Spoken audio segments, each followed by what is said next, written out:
Hello everyone, good evening. This evening I'll be speaking only English, alright? As you can say, like a spokesman for what's going on in Syria, right?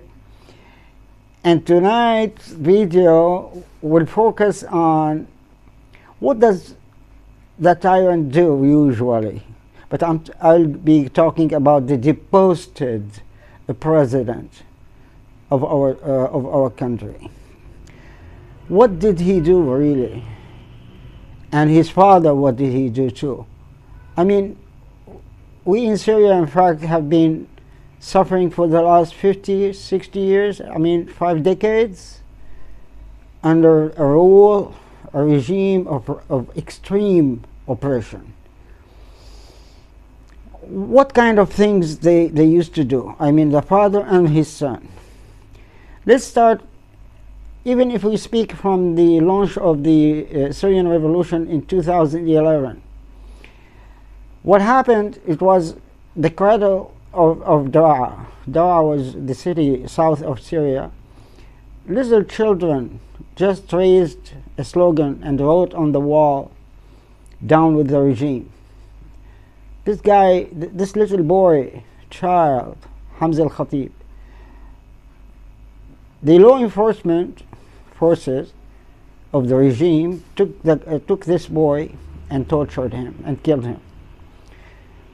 That was started in 2011, the revolution.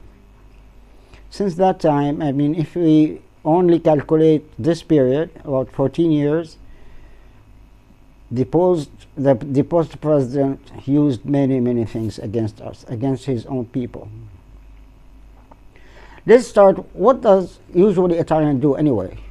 He used, genocides and massacres. What does it mean? It means a tyrant will use the bombardment of cities, destroying the schools, hospitals, everywhere that there is opposition of him. Any city. All Syrian cities have been almost destroyed. Half of Aleppo, Homs, the surroundings, outskirts of Damascus, Harasta, Douma, almost wiped out of the ground. Bombardment and killing of people on the street. Plus, any demonstration that goes against him, they used to mukhabarat, they will grab the guys, the girls even, take them to prisons.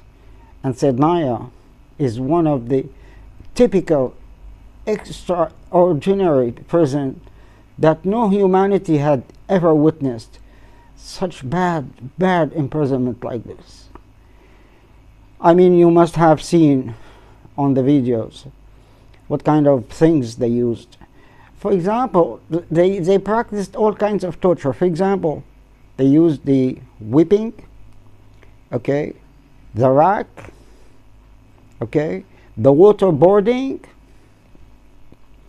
okay, flaying and burning the body, or boiling the body with water, and finally hanging.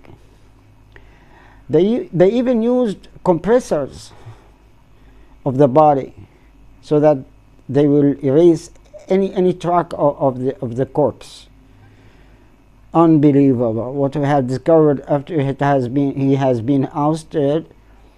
The liberation guys and the big leader, the great leader of victory, they showed us what happened in Syria. What did this guy do to his own people? Now, the problem now in Syria is that the leader, Shara, has received a country completely destroyed. Almost completely from grounds. All sectors are destroyed. Agriculture, industry, no work. People are 90% of the Syrian people are under poverty level. Can you believe it? Even the employees taking like $20 per month. God damn it. It will not be sufficient for 2 or 3 days. How could he live? So people are fine. I don't know. I was telling this period that we lived really by the mercy of God, not by our muscles, really. It was God who helped us survive. And personally, I say, Alhamdulillah, I wasn't taken to prison somehow by any mistake or something, because I used to travel a lot, and anything, any other, you can be in prison. Anything can happen to you. Thanks God I didn't experience that. It's horrible. God bless those souls that died. Plus, I mean, look at the demographic displacement of citizens. I mean, the Damascus people end up in Idlib, for example. The Aleppo people came to the western coast in Latakia and Jabli. So even those, we used to be like 23 million population. Now we are only 10, and the rest went to Turkey, 4 million in Turkey, 2 million maybe in Germany, in Jordan, in Egypt, everywhere. God damn it. The Syrian people just immigrated. They can't stand anymore. They will sell their house and go by a boat, and they said that the journey to hell. Most of them, they will die on the sea, you know, in the ocean. It's the journey of death. And just imagine, those people have lost all hope to stay in Syria. So they have to hit the road and go. So people are displaced, immigrated, and so on, for only one thing. He wants to stick to the power, to sit on his chair, this chair that costed us our lives, our money, our houses, our everything. We suffered a lot. Even what I'm trying to explain, and just also the West understand how difficult situation is. I think they do understand. They appreciate that the new government is really facing big challenges, huge ones. And most we care now is that we want to build Syria again. We don't want any conflict with anybody. We are not threatening. We are not going to threaten any country, any neighboring countries or far countries. We have to concentrate and focus on the peaceful march of Syria.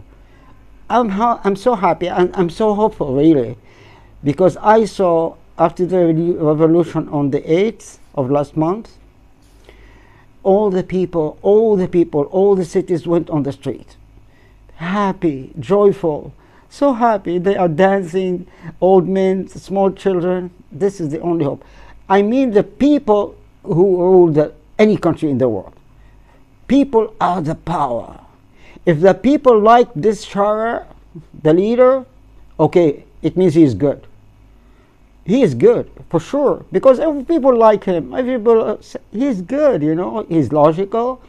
He's handling the things in a wise way. He has wisdom.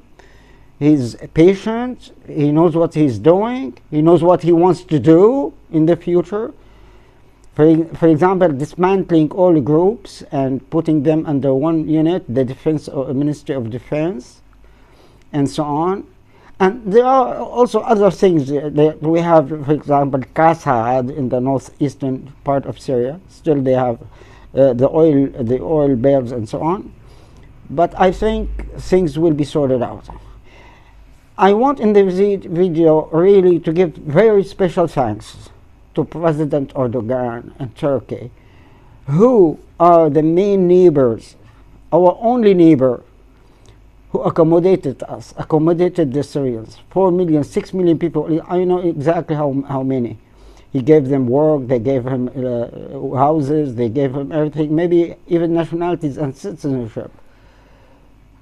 Really, the Turkey has stood by us and made this victory happen. I don't think they have any plans for. They want to help us, and they said it frankly. They want to help building up Syria again, because if in Syria there will be stability, it will be good for Turkey. They don't want to have any terrorist groups on their borders. So many special thanks to Mr. Erdogan, His Excellency. Whatever I'm trying to do in this video, I'm trying to just ask the world to help us, to stand by us. And I understand the United Nations understand everything. They know exactly what we want. we want freedom, we want prosperity. The people of Syria, they are great people,